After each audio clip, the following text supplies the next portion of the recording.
We ready for the auditor? Yep. Okay, Chris. And Bob, Chris, you sent in some responses. The board has them in paper copy next to, and these are some of the questions that were submitted by a board member. Mary Ann, I don't know, do we have these responses or for on the overhead, or are we just gonna go to the page number of the audit? Because you're gonna have to then follow when he's talking about each question, go to the page number so we can put that up on the overhead. Would that work This easier? thing is based on the audit page number, so we're Yeah, I going mean, to have to do that. Okay. I'm just gonna, I have some prepared notes and I tried to cover a majority of the questions. So I think I'm gonna do things a little differently this year. Instead of just going to direct page numbers, I'm gonna read what I prepared, and then after that, we can kind of go into some additional things. So you're fine. thinking what you mixed in your prepared notes should answer a lot of these Yes, questions? that's kind of where I went with this year. This way we don't have to just drill through specific audit report numbers, okay? Okay, and That's then great. the only other thing, Chris, is if you need to reference a specific page, just give Mary Ann time to find it. Will do, will do, Because the board book page will be slightly different from the audit page. will do. And Mary Ann, the audit starts on board book page 55.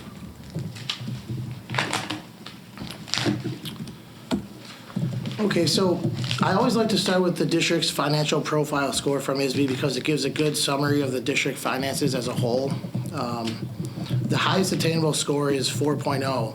This fiscal year, the district received a score of 3.8, which was an improvement from last year's score of 3.7. The district score has been consistent over the last 5 fiscal years. The 3.8 score of recognition is the highest category of financial strength. This means that the district has healthy cash and fund balances and a healthy percent of long-term debt remaining. This rating also symbolizes the outstanding job the entire business office does on an ongoing day-to-day basis. From the board's oversight to Dr. Skinkis and Scott Burnick, this accomplishment should not go unnoticed. It is not usual for a single school district this size to receive a score this high and to do it consistently. Dr. Skinkis, Scott, and the entire business department have done a wonderful job to achieve this. I want to thank Dr. Skinkis and Scott for their hard work and continuous improvement within the business department. The district has increased its operating fund balance from $15.3 million in fiscal year 2013 to $25 million at the end of fiscal year 2018. This has resulted in significantly improved cash flow. The district finished the year with an operating surplus of approximately $917,000, driven by management oversight and close monitoring of the budget. The district continues to restructure its debt to try and save its taxpayers' dollars while continuously improving the buildings and its facilities. It has been a pleasure to come back to the district that sets its bar at the highest level of fiscal responsibility. At this time, I will kind of divulge in some of Board Member Walsh's questions and then take any additional questions from the board. And like we said earlier, I've responded with an additional memo that the board has just received. The majority of the questions regard to the implementation of GASB Statement Number 75, Accounting and Financial Reporting for Post-Employment Benefits Other Than Pensions. GASB refers to the Government Accounting Standards Board, who is responsible for creating accounting reporting standards for state and local governments in the United States. GASB 75 superseded GASB Statement Number 45, which basically was accounting and financial reporting for post-employment benefits other than pensions. Excuse me. If this new statement was not adopted, the district would receive a qualified or modified audit opinion. This new statement was implemented by GASB to be consistent with the previously adopted GASB 68 statement regarding pensions. This new statement, GASB 75, has 2 sets of plans. The first being the Teacher's Health Insurance Security Fund, and then the second being the district's health benefit plan. The Teacher's Health Insurance Security Fund actuarial study was recently withheld from the Illinois Auditor General because of errors found in the audit report. I'm sure the board's aware that this report was in error. Did you guys know about this report? Yeah, I You put told us. that, Okay. I put So- that in the Friday update. At this point, all my school districts, unfortunately, are on extension as we wait for the Illinois Auditor General to release the new report with the correct figures. The Teacher's Health Insurance Security Fund relates only to TRS employees. The second plan, which is the health benefit plan, relates to only IMRF employees. That study was provided by Clarity in Numbers. So one study is provided by the state, one study the district had to purchase. Both of the OPEB plans previously adopted, both the OPEB plans and the previously adopted pension studies are provided by third-party actuaries. A majority of the questions regarding liabilities and assets and disclosures are just given directly to me. A lot of these questions that Mr. Walsh, that you have, is not really my level of expertise. We get the reports, we use the numbers. When I make calls in, they always direct me to somewhere else. And they just basically tell me that these additional liabilities, if they go up or down, are based off changes in assumptions. Assumptions that an actuarial only knows and I don't. And again, and I'm not an actuary, but maybe I can save you some of this so you don't have to go through the whole thing. So what I don't understand is still, if you go to page 8, Mary Ann, it's, I think, board package, page 61. I think I could save a lot by just clarifying the question I was trying to ask.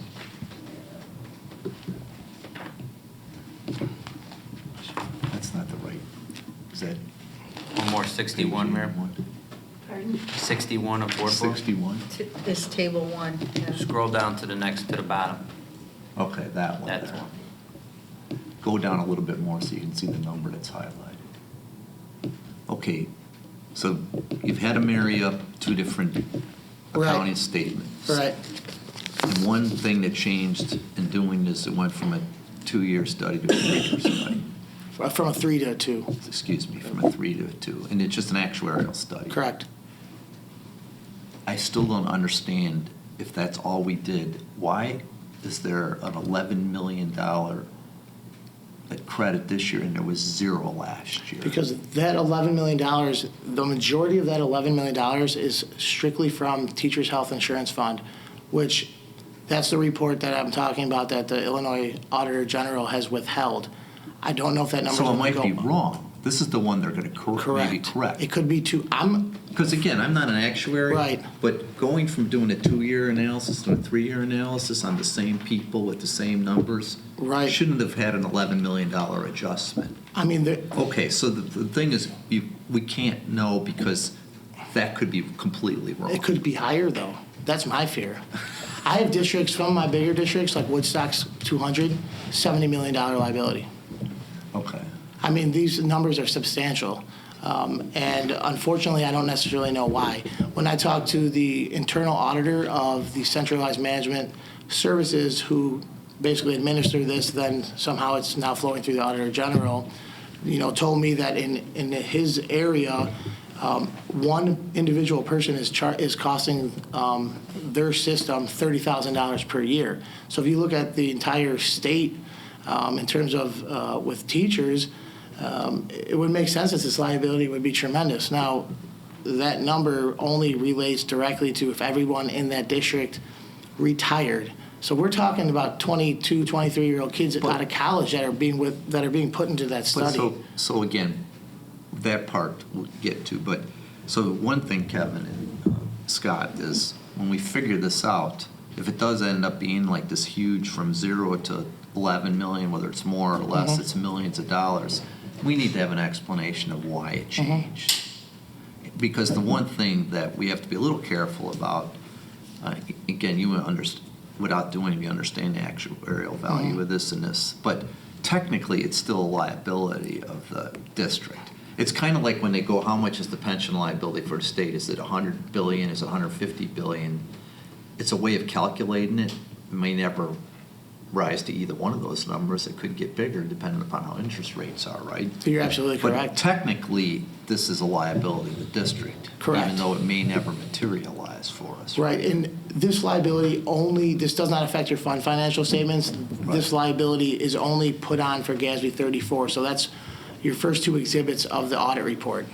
And then the last thing, just for clarity purposes, we have to follow GASB, right? Correct. Or you have to Qualified write opinion. a qualifier opinion. Correct. But we don't, as a board, say we're going to adopt a new GASB or not. We just, our rules are we have to follow GASB. Correct. Okay. Correct. That was the thing, I mean, you were giving explanations, and I appreciate Mm-hmm. that, but it didn't kind of get to the heart of, well, why is it 11 million Right. different than it was last year? Right. And what you're saying is, we don't know for sure whether that is going to end up. Right. It could be more, could be less. Correct. And what I can do too is when they release the audit report, because they actually took it off the Auditor General website, I can send it to Dr. Skinkis so he can, show you the actual, because the report is for the entire state of Illinois, every school district. So I mean, it's not just School District 208 that's receiving this high liability. It's across the board. Okay. Want to go on, Chris? Sure.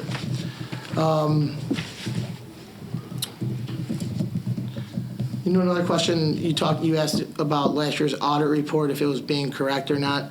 The audit report was correct. I could actually point you out to this page. It's audit report page 13, audit report page.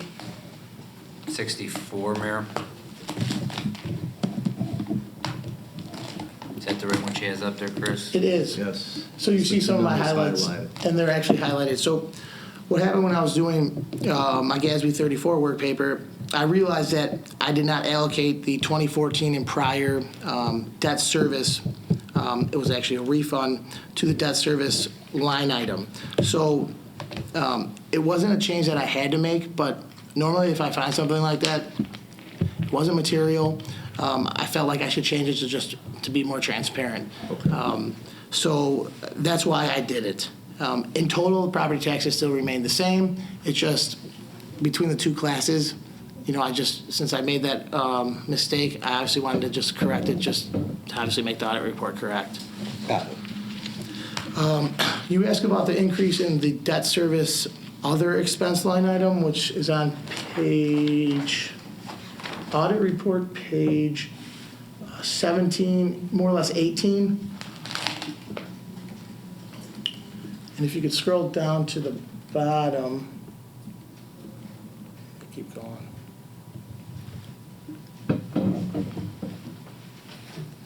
Yeah, a little bit more ways. Yeah. It's page 18, you're on page 1, so if you want to keep going.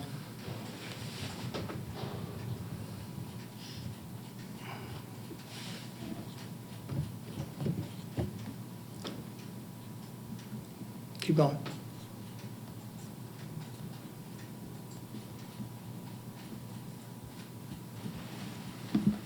It's actually 90, 91. It's page 18.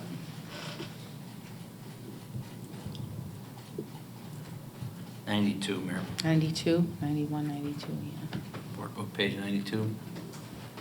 Now if you could scroll down almost to the end of the page, so the middle, no, up a little, right there. It's So 289,920. right, so that number there is your fees from the issuance of the 2017 A, B, and C bonds. Okay, That's why that number was higher, okay. okay? Yeah. Copy releases you asked about.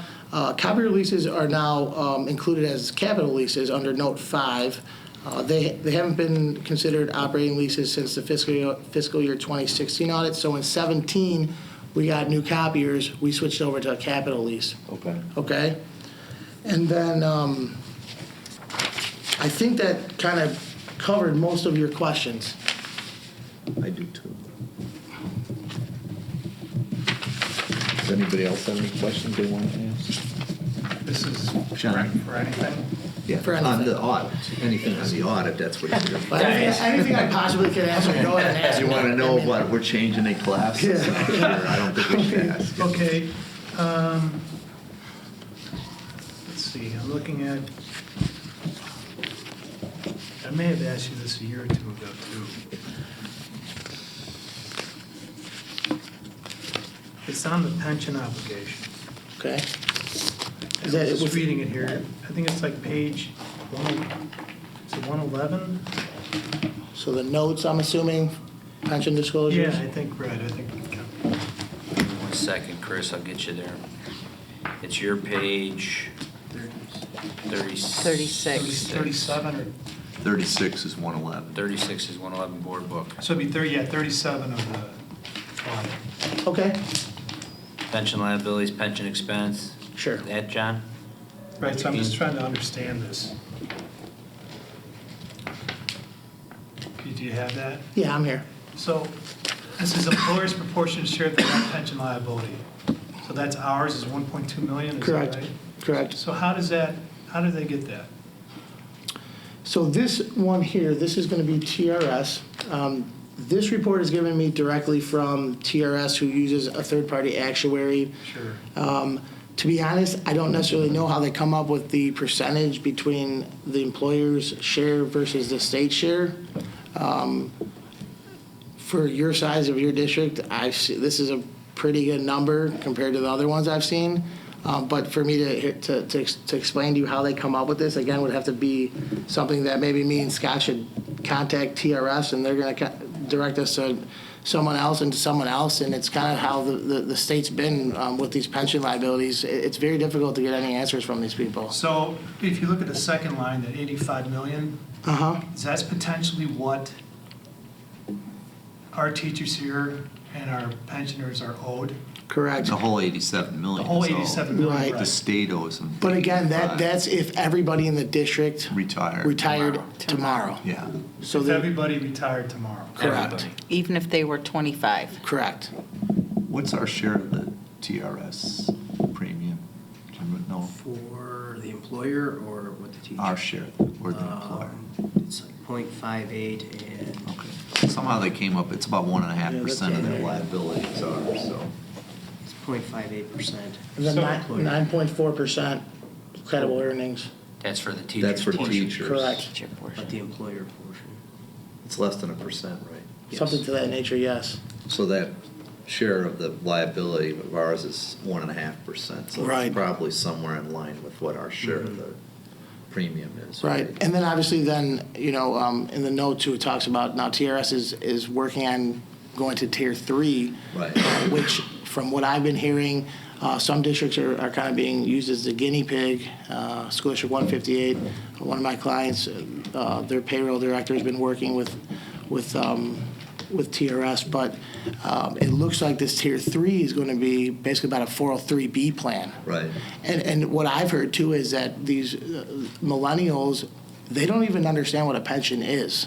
So there's no point for them to even be given that opportunity, especially with the state's pension crisis, to offer it anymore, because in their mind, they'll be rich by their 30, and they're going to have to save for retirement just like someone like me. But I think that's probably why they're veering toward this tier 3.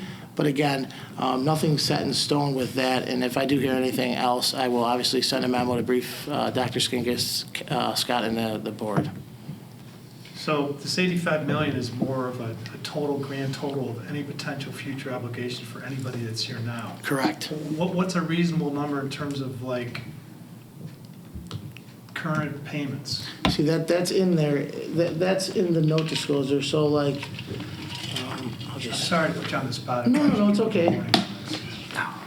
Like for TRS, for instance, audit report page 53. Okay, so we gotta go. You gotta go a ways.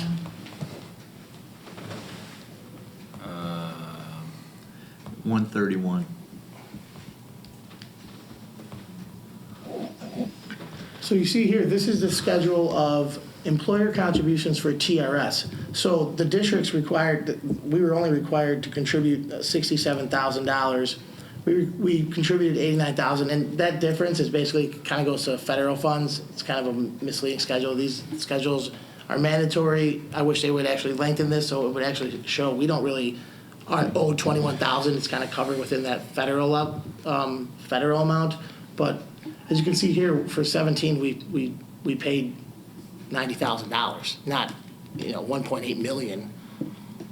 So this is more of your yearly contribution amount. For us, but what For about the us. state, this total state Well, obligation? see, Is that the- 12 million? Right, correct, and the state would be paying, the state paid $8.4 million on your behalf. That's in the note on page 36, if I can veer you back there if you guys don't want to go to that page, but. We'll take so- your word for that. Yeah, No, I'm just trying to get a handle. right. So Chris, the state- reason I think yeah. they're asking this is everybody always keeps hearing, especially during election time, cost shift, pension shift. Right. So that would just give the board an idea. Right, I mean, I'm hoping, and for boards and school districts, and frankly, all municipalities, that the pension doesn't, or the state doesn't, force this onto the district. Because obviously the state's covering for a majority of the retirement. You keep hearing about it, will it ever change? I have no idea. Well, So the 9 million or whatever, that's probably the worst case scenario that we anticipate. Correct. That's reasonable. If they were to dump everything on us now, we'd have to come up with $9 million.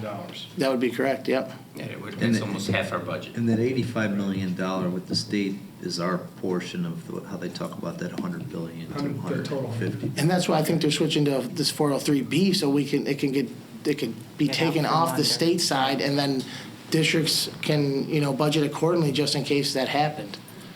Well, one of your early statements in this audit report talked about the poor financial condition of the state of Correct. Illinois and this whole pension thing. I mean, Correct. it's sort of scary to see that, but I think, being a pessimist, but also a realist, is they're going to give this to us in some fashion. They will. And I'm just trying to get a handle, and the board is probably going to have to deal with this situation. $9 million, worst case, half of that's like $4 million. Sure. Well, they were talking, They'd phase it in, obviously. yeah, 0.5% or percent per year. Right. So could you put in one other question on your list? Sure. And I know you're not an expert, really, for Scott, if that's okay. The 85 million, I don't think it's what they pay out today if everybody retired today, because a lot of our employees would get zero. They're not eligible for a pension. I think it's the actuarial value, what would be owed based on some interest rate calculations. If everybody retired at normal retirement age and their salaries increased at some rate like that. So can you just confirm what's the basis What the for that? 85 million? What is that? I'd like What's- for you to work with Scott on that. Yeah, we can take care of that. That's not a problem. No, I mean, Chris. Scott, thanks a lot, because. I This know is Chris. Chris, I'm sorry. It's okay. You know what I meant. Sorry about that, but I appreciate you taking the time and effort. It was very helpful. So I know you did that memo, and what I would recommend in the future, especially with the board changing, and there'll be 4 new board members possibly after April, so next fall when you return, I think I'd like for you to continue to do that executive memo, which is a summary highlighting key points. Mr. Walsh has a strong expertise in finances, but some of the other board members, some of this is moving kind of quick, so. Yeah. I apologize for that. Yeah, It's it's just- okay. In future presentations, I think it was good that you did send that memo, so. It was. Someone who never seen an audit before could look at Right. that memo and say, okay, Right. you go to 55, the number that's highlighted in yellow, that's our fund balance, that's a Right. good number, that's. Well, like we that's the talked to, number. I mean, I think me going forward as a partner in an accounting firm too, you obviously kind of inherit things as you go. We never really did that, but I think it's a great idea, even for all my clients, to know, for board members too that aren't necessarily financially savvy, to just look at these few key points so they can have a more understanding of the audit as well. So there's 2 kind of outstanding issues. One is, at some point, you're going to have to determine if the numbers have to change, and then Right. you're going to have to change the report, but that's Right. all that should change. Right. The numbers affected by that. Right, your fund financials are final, those will not change. The only thing that will change is part of that the THIS note disclosure, and then some of the other post-employment benefit liability amounts, if those do get changed. And what I'll do is when the final report is released, and I'm hoping it's released sometime soon, I know Sickich has already started auditing for the next year's report. I'd like them to get the previous one done, but I will send another memo out with the changes that were made with the release of the report. Now, ISB obviously knows about this. I'm getting nervous that, on the state side, this could take a long time. If it starts coming to within crunch time and ISB shows no guidance within, obviously we have till December 15th, my firm's gonna have to make a decision what we're gonna do with these numbers. Well, but it's a problem for everybody. So It is. The state's going to be providing some guidelines, I assume. I would hope that, well, I found this out 2 days before the deadline. Right. So I hope that they will either, extend the extension, Right. or they're gonna have to tell us what to do, because I'm not submitting an audit report with my name on it, knowing that these numbers aren't correct. Right. So, But again, just so everybody understands, these are just liabilities that have to be listed. correct. But our fund balances and the actual audit of the district's today cash flow finances are in there, and they're of a very strong position. Correct. Yep.